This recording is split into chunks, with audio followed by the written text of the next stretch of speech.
castigado para hablar galés en la escuela. Ahora en las escuelas galés no estás castigado, pero es prohibido hablar inglés. Pero esto pasa todo el tiempo. Buenas noches, Richard. Hola. Llegué tarde, así que a lo mejor esta pregunta que le voy a hacer ya la contestó, pero quería saber, además de felicitarlo por su poesía, que me gustó muchísimo, y al traductor, por la traducción es excelente. Bueno, yo la mejoré, le aclaro. Entonces es más von der Wilder que Richard. No. Quería saber cómo nació en usted el interés por traducir poesía castellana a inglés. How did I first get the interest? Sí, bueno, en realidad ya lo dijo antes, él lo contó, que era justamente, lo digo rápido básicamente para poder aprovechar el tiempo que tenemos. Él decía que en buena medida chequeando traducciones hechas por otras personas que a él no le parecían que estaban bien y que pensó que podían ser mejoradas. Exacto. Y que aparte eso también tiene que ver de alguna forma con una tradición que hubo durante los años 70, gracias a Penguin, en donde había muchas ediciones bilingües de textos que circulaban en Gran Bretaña. Entonces, a través de eso uno podía corroborar en los idiomas que sabía justamente cómo se había hecho la traducción y demás. Creo que es eso. Sí, pero sobre todo con castellano fue algo que era el idioma que estaba hablando y conozco mejor que los demás. Además, la literatura que a mí me gusta más. Entonces, fue un sentido lógico que empecé a traducir. Perdón, y dentro de las literaturas castellanas, ¿cuál literatura le gusta más? ¿Castellano de España o la literatura castellana? Hay 22 países que hablan castellano. Qué pregunta más horrible, ¿no?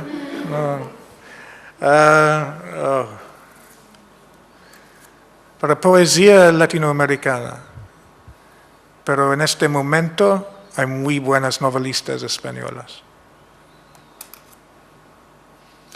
¿Es that fair? Quedó bien con el Centro Cultural de España y con nosotros. Pero yo esa pregunta se la hice y yo no podría elegir, porque también tengo el corazón dividido. No puedo elegir, no puedo decir. ¿Necesita una...? No, es una afirmación. Sí, okay. Bueno, vos preguntabas a propósito de qué le parecía a Ted Hughes. Micrófono, mira que podés morir fulminada en este momento. ¿Y si Ted Hughes tiene una raíz galesa? No. Ted Hughes fue inglés de Yorkshire. Pero sí me gusta Ted Hughes, que es raro porque fue Poet Laureate y no me gustan los Poet Laureates nunca. Es decir, el laureado oficial del Reina. El poeta oficial, el poeta laureado. Y tiene que lechar los pies de la reina. ¿Lavar los pies? ¿Tiene que hacerlo con los pies de la reina? Tiene que hacer algo muy íntimo. ¿Besar los pies? Sí. Como la ictioterapia que vimos ayer. Exacto. Ictoterapia, como por poetas a la monarca británica. Es algo que pagan en vino también. No pagan nada de dinero, pero pagan algo. Este viene del siglo XIV o algo, que pagan en vino de Oporto, pero cientos de litros de vino de Oporto, pero dinero en nada. No es un trabajo que a mí me... No. Él decía hace un rato, cuando estábamos charlando antes, que estaba muy orgulloso de que el príncipe Carlos sea el príncipe de Gales. Estaba muy orgulloso. No sé por qué. No, estaba diciendo que el último príncipe de Gales murió en el año 1289 pero insisten los ingleses en referir al príncipe de Gales, que nosotros nunca hemos eleccionado, well, elegido. Eleccionado no es relevante, ¿no? A los monarcas, ¿no? Así que... Pásale el micrófono. Quería preguntarte por qué cuando tradujiste los poemas habías elegido traducirlos de tú y no de vos. Bueno, es una elección, yo diría, ideológica. A mí no me gusta traducir de vos justamente de la misma manera que me parece que si yo escribo poemas argentinos míos, voy a usar el vos. Pero si yo estoy trabajando con poemas que vienen de otro lado, traducirlos al vos no me hace sentir cómodo, me da la sensación de que estoy agregándole una complicación al poema que el poema no debería tener. ¿Qué quiero decir con esto? Es un sobresalto para cualquier lector que no sea argentino, o incluso para los lectores argentinos es un motivo de sobresalto porque no es algo que uno espere o necesite o desee. Entonces, de la misma manera que yo voy a criticar a un español que hace hablar a un escritor irlandés como si fuera un baturro de Pontevedra, no tengo por qué transformar a un poeta galés en un guapo de Avellaneda. Entonces, es una cuestión, es una decisión ideológica. Yo la mantengo siempre y solamente preservo el voceo para lo que yo vaya a escribir propio, personal. Y creo que es una cuestión que se me impone con toda naturalidad. No tengo la sensación de estar haciendo una operación curiosa ni nada por el estilo. No, es como agregarle una basurita que no tiene el original al original. ¿Satisface la respuesta? Sí, claramente. ¿Alguien más? Aprovechen, aprovechen.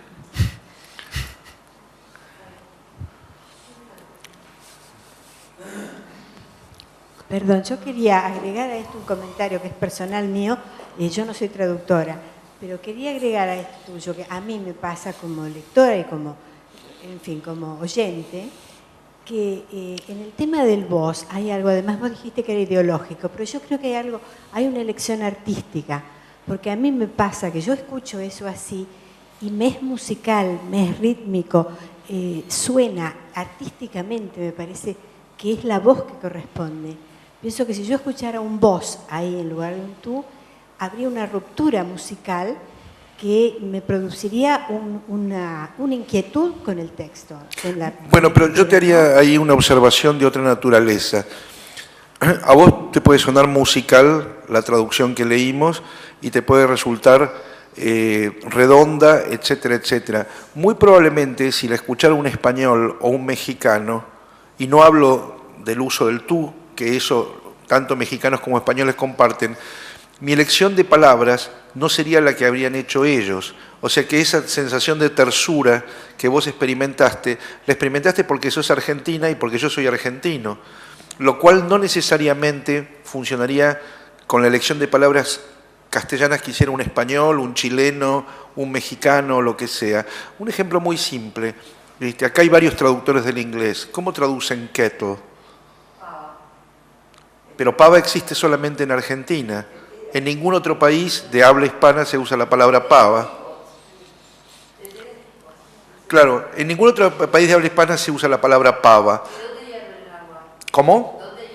Fíjate que si lees una traducción española vas a decir que van a decir un jarrillo, vas a encontrar la palabra tetera, aun cuando se use para café, vas a encontrar un montón de otras...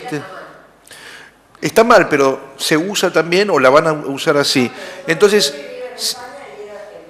bueno, la cuestión está que si yo hubiera puesto en un poema de él la palabra pava, que nos hubiera sonado a todos nosotros tersa y sin ningún tipo de problema, a cualquier otro hablante de castellano que no fuera argentino le habría hecho ruido. Entonces, no es solamente la cuestión del tú o el vos lo que determinan eso. Hay que extenderla, claro, no solo al vos, sino a la cantidad de términos que son necesarios en la traducción para producir un cierto efecto, no solamente el voceo, ¿no? No, claro. Sí. Bueno, lo que pasa es que, digamos, hay cosas que a uno le resultan forzadas y hay cosas que no son tan forzadas o que con un poco de imaginación cualquiera que hable castellano las puede entender. Pero el asunto del tú o el vos yo lo planteo más en términos ideológicos por esto que estaba diciendo. Yo no sé si ustedes leyeron unas traducciones que hizo Piglia de Serie Negra en la editorial Tiempo Contemporáneo en la década del 70, a principios de la década del 70. Están todas voceadas y de pronto, si está hablando un negro de Chicago, en el medio de un crimen, no puede hablar de la misma manera que hablaría un tipo de Doc Sud. Hay unas traducciones en editorial Fausto que se hicieron también en la década del 70 de un libro de Hombres y Mujeres de Hemingway, donde está Colinas como elefantes blancos, está todo voceado, y aún siendo argentinos, digamos, creo que somos muchos los lectores que nos sentimos incómodos con eso. Pero puede ser por falta de costumbre también. Sin micrófono se te arruina la vida sexual inmediatamente. También es verdad que tenemos una escolarización en donde hay una separación, ¿no? Nosotros hasta 7º grado, hasta 5º año del secundario aprendemos a conjugar en vosotros y después nunca más lo usamos. No, Quiero decir, cuando uno a mí también, cuando yo leo, me parece menos hereje, digamos, leer una traducción muy cerrada en español de España que una muy argentina, digamos, me llama menos la atención una traducción muy española, me parece que es bueno, ¿qué esperás? ¿No? Que cuando leo algo como vos decís, ¿no? Que un negro de Chicago se convierte en alguien de Doc Sud, prácticamente por el uso del lenguaje, me llama más la atención. Pero tiendo a pensar que es porque justamente hay un mayor porcentaje de libros traducidos por gente que no es de acá y que tampoco pone la impronta, ¿no? Es que yo tengo la sensación, no sé si es adecuado o no, hace poco en Eñe, revista Preclara, cuyo director está presente, salió un artículo de Miguel Wold. Miguel Wold estuvo acá, ustedes no sé si se acuerdan que es un especialista justamente en subtitulado y un especialista también en doblajes y ese tipo de cuestiones. Y él decía que la lengua del doblaje o del subtitulado no era ni castellano de España, ni castellano de Argentina, ni castellano de ningún lugar. Era una lengua que se había definido a sí misma en las producciones cinematográficas, en las series de televisión, etcétera, etcétera. Y que cuando se había hecho el experimento en Argentina de traducir al argentino, había habido un manifiesto rechazo. El ejemplo que él daba era justamente con esa película Los Increíbles, que se dobló enteramente en la Argentina y que de pronto iban por una calle y se nombraban calles de Buenos Aires, etcétera, etcétera. Yo creo que hay como una especie de lengua de la tradición y hay una lengua de la traducción. Y la lengua de la traducción y la de la tradición tienen puntos en común, pero no todos coinciden. Uno se acostumbra a leer en esa lengua de la tradición cuando lee textos originales y uno se acostumbra a leer en la lengua de la traducción cuando lee textos traducidos. No tengo la sensación de que la lengua de la traducción en última instancia vaya a ser mucho más pobre de lo que serían otras lenguas y al mismo tiempo creo que está también menos connotada por determinado tipo de marcas que podrían afectar, si se quiere, a la lectura. Ya que decís eso, hay un libro fantástico de un crítico literario argentino, Andrés Avellaneda, que se publicó en la década del 80 en Buenos Aires, en Sudamericana, a veces aparece en mesas de oferta, que se llama El habla de la ideología, en donde él rastrea cuando la narrativa argentina empezó a ser efectivamente argentina en términos de apropiación de la lengua. Y él planteaba que, por ejemplo, el uso del vos o la eliminación del leísmo en la lengua literaria y demás empezó a ser solamente efectiva recién en la década del 50, fines de la década del 40, principios de la década del 50. Antes de eso, prácticamente nadie, salvo que se tratara de un escritor o criollista o un escritor que decidía plantar una pica en la lengua. Nadie usaba el vos, nadie usaba la forma de los pronombres de objeto directo como los usamos normalmente, sino que había una imitación de las formas españolas, si se quiere. No tengo la sensación de que esos datos hayan despeinado a nadie, ni retrospectivamente ni a futuro. Hoy nos resulta más normal esta otra forma. Quizás alguna vez nos resulte más formal el vos. No creo que ocurra en un corto tiempo.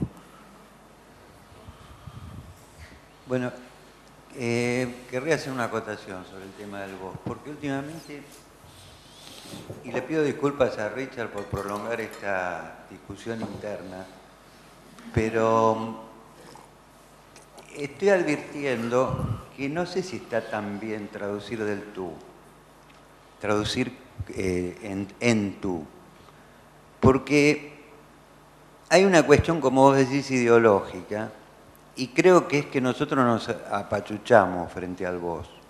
Le tenemos un cierto desprecio.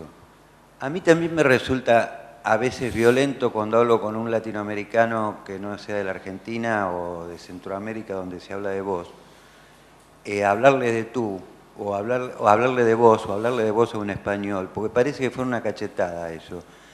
Y creo que tiene una connotación violenta y de bajo fondo para nosotros, que en realidad ya ha dejado de tener. Es decir, parece que seguimos sintiendo el vos como una cuestión casi de la marginalidad, cuando en realidad el vos se habla desde la clase alta hasta la clase más baja, y es la manera natural de hablar de los argentinos. Entonces, yo me volvería a plantear esta cuestión del tú y del vos. Yo también cuando traduzco lo mal que traduzco, trato de usar el tú porque me resulta violento el vos, porque pareciera que estás haciendo hablar a un personaje o a un poeta en un lenguaje demasiado coloquial y demasiado regionalista o demasiado localista. Pero el vos, por un lado, está muy extendido en la sociedad argentina y por el otro lado se habla en muchos otros lugares de América de los que apenas tenemos idea, no solo en Nicaragua. Se habla en gran parte de Colombia, se habla en Honduras. Toda América Central. Excepto México, ¿no? Así que no digo que habría que traducir de vos, pero digo que me empiezo a plantear las cosas de otra forma. ¿Viste? Ustedes saben, conocen la historia del argentino ese que llega a España y que le pregunta su anfitrión español, ¿cómo quieres que hablemos, que te hable? ¿Quieres que te hable de vos o quieres que te hable de tú? Y el argentino contesta, no, mejor háblame de mí. Así que bueno. Bueno, ¿más preguntas para Richard? ¿Más comentarios para Richard? Tengo una pregunta. A ver. Después. Tenía curiosidad por saber qué autores ha traducido más al inglés y si conoce a Fabio Moravito. ¿A mí? Sí. ¿Fabio? Moravito. No. Porque hay un cuento, ese de la tierra de Dust, o una poesía, que se parece mucho al estilo de Moravito. Pero... No. Entonces buscaré. Estaba pensando, además, de que algo que me pregunto si existe un idioma llamado translatorese, porque a veces notas cuando lees una traducción que está escrito en este idioma muy obvia, ¿no? Porque es evidentemente una traducción y normalmente es decir que es mal traducido. Pero yo creo que he leído tanta traducción en mi juventud que puedo escribir un inglés de translatorese muy fácilmente y actualmente me encanta este idioma y he practicado durante muchos años. Y hay un elemento en mi prosa que no es inglés. Y es algo de vivir en otros países muchos años. Y empiezas a utilizar frases que no son realmente inglés, pero son el inglés de los extranjeros. Y se incorporan en mi repertorio normal de inglés. Y empiezan como una broma, pero dentro de un rato hablo así todo el tiempo. Y creo que es algo que se puede distinguir en mi escritura. Y, por ejemplo, ¿qué tipo de rasgos serían? ¿Cómo lo describirías? Vos decís que tiene que ver con expresiones extranjeras, pero tiene que ver con expresiones extranjeras traducidas al inglés. Exacto. Cosas así. No puedo pensar en este momento de ejemplos, pero porque este momento ha subido el pensamiento cuando estabas hablando de vos y tú. Pero es interesante, es algo que si haces un análisis con ordenador de una de mis novelas, estoy seguro de que aparecen muchas frases que no son natural, no son inglés natural, pero son ecos de inglés hablado por extranjeros. De hecho, hay un carácter porque esta idea, creo que hay un carácter en mi primera novela que habla totalmente en una mezcla de idiomas y es totalmente incomprensible. Y eso no he dado cuenta de cómo está traducido por Vázquez. No, tengo que mirarlo porque es varias páginas.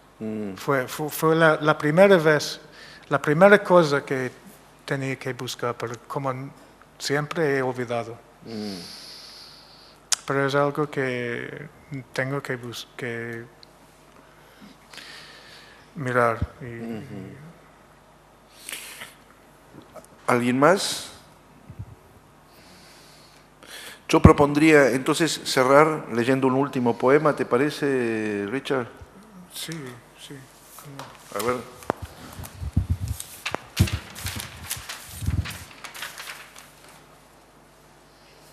Sí.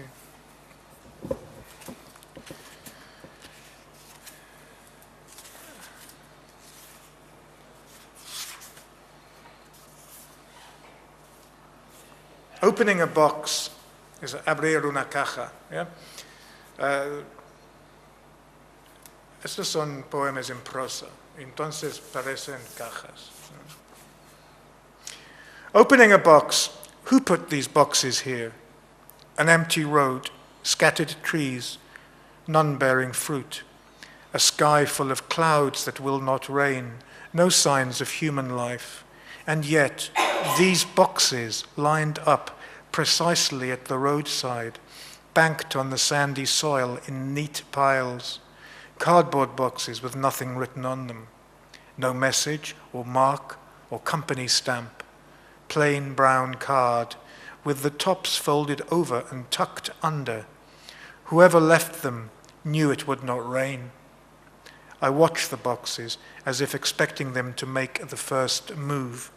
I wait to see if anyone will come, if anyone is watching me watch the boxes, ready to leap out and confront me with an angry shout, come up close and face to swear at me, abuse me, curse me. I can hear the man, unshaven for a week, smell his sweat, watch the big vein throbbing in his neck. Silence. There is nothing here, not even birds. So I listen for the sounds that are not here and begin to hear them. Distant shouting, a tractor, a crow's caw. The more I hear these absent sounds, the deeper the the silence grows. I approach the first box, loosen the flap, open it.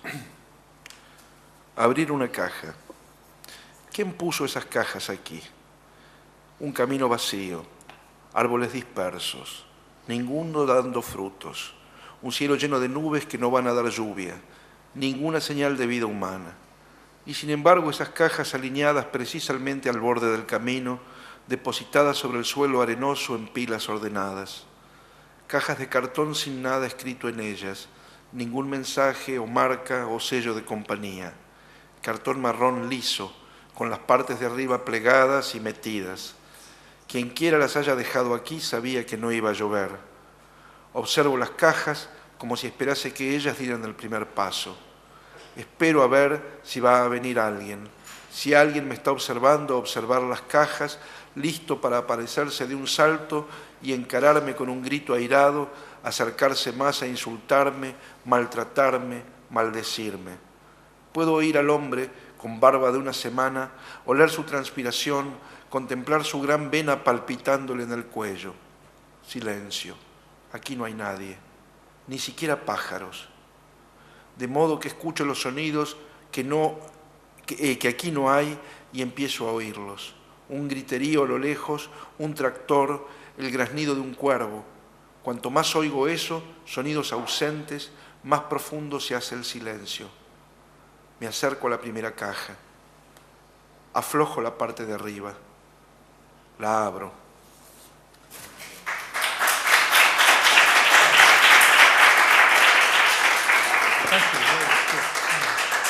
Bueno, muchas gracias y ya saben que los esperamos entonces el lunes 26.